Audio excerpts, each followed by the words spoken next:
Welcome. I'm Melissa Blen, founder of Epic Love, embodied leadership, teacher, somatic therapist, and psychedelic facilitator for women who were done leading from survival.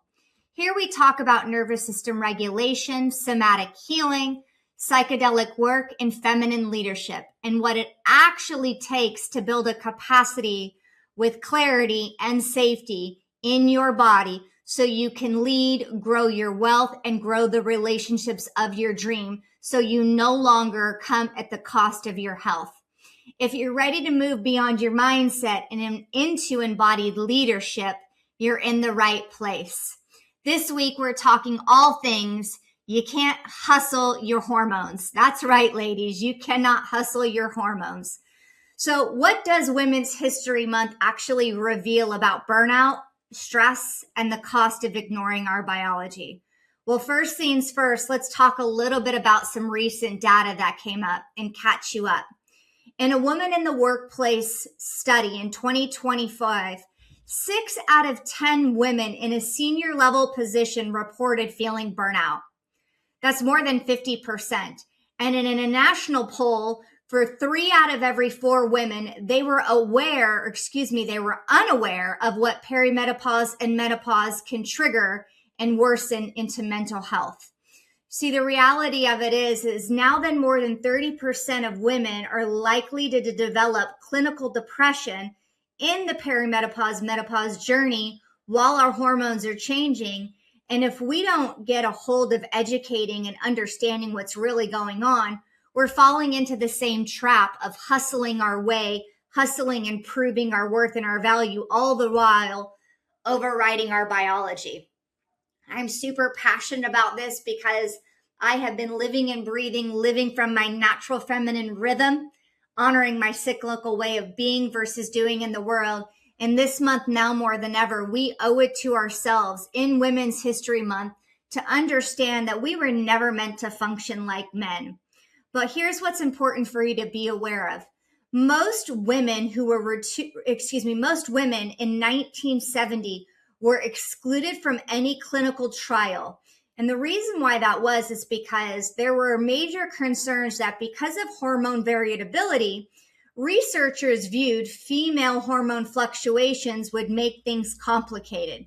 So what does that mean? Starting from 1970, we as women were completely excluded from a lot of clinical trials.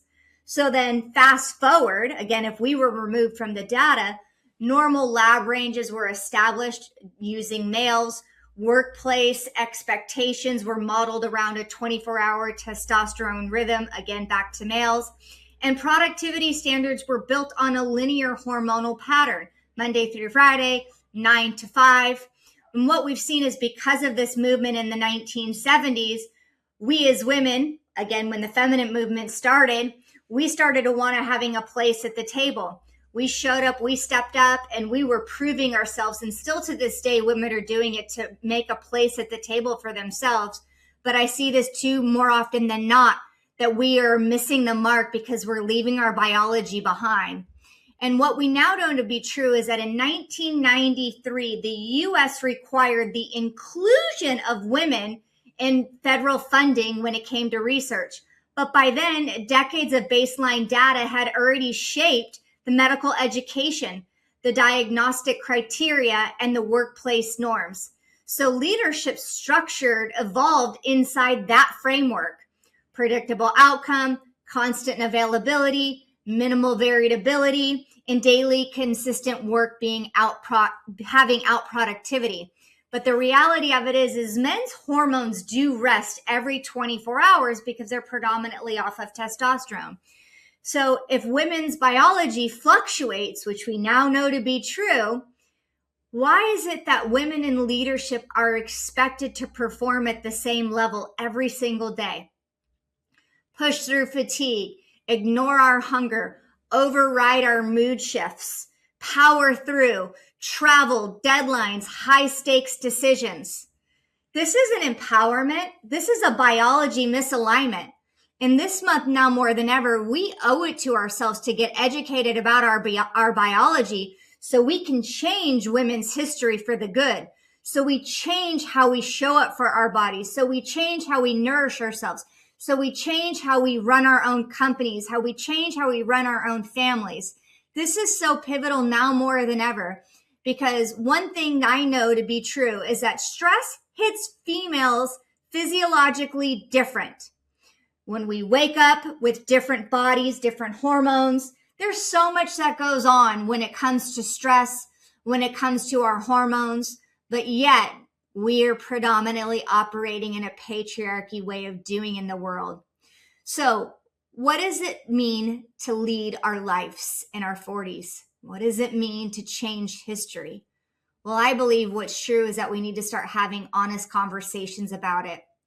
We need to shift from talking about the problem to building a bigger capacity in our nervous system, to shifting from always operating out of survival to shifting into safety, from shifting from shame, I'm a bad person, something's wrong with me, into physiologically, I don't have the capacity, I'm tired, I need to take a vacation or a break. And shifting from I always need to be in hustle to be successful to when I'm in rhythm, when I'm in cyclical rhythm and feminine rhythm, this is where true success and sustainability come. You see, women's history invites us to have more awareness, more nourishment, and more repair now than ever. Generations of women have survived through overexhaustion. They've endured, they've adapted, they've overfunctioned. But at what cost? Repair and nourishment is not an indulgence, it's a necessity. Repair and nourishment is a recalibration. And what this looks like is starting to lead from a more regulated place, from putting the oxygen on our mask on ourselves first. And so this month, with it being Women's History Month and National Nutrition Month, they go hand in hand. How we nourish ourselves gives us the opportunity to lead ourselves in a different way. How we nourish our emotional bodies allows us to lead our teams, our families in an emotionally regulated place. This is the work. You're not behind. You're not breaking. You're not incapable. You are navigating hormonal changes in a masculine patriarchy world. But now more than ever, we as women need to come together, stand up together, and get educated. I hope you found this blog video informative, and I would love to see you on social. I'd love to see you in some of my upcoming free live events. And if anything, I'd love to see you this summer at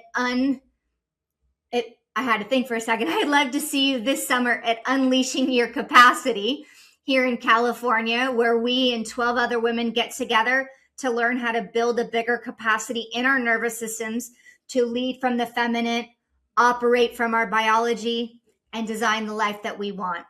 I hope to see you there.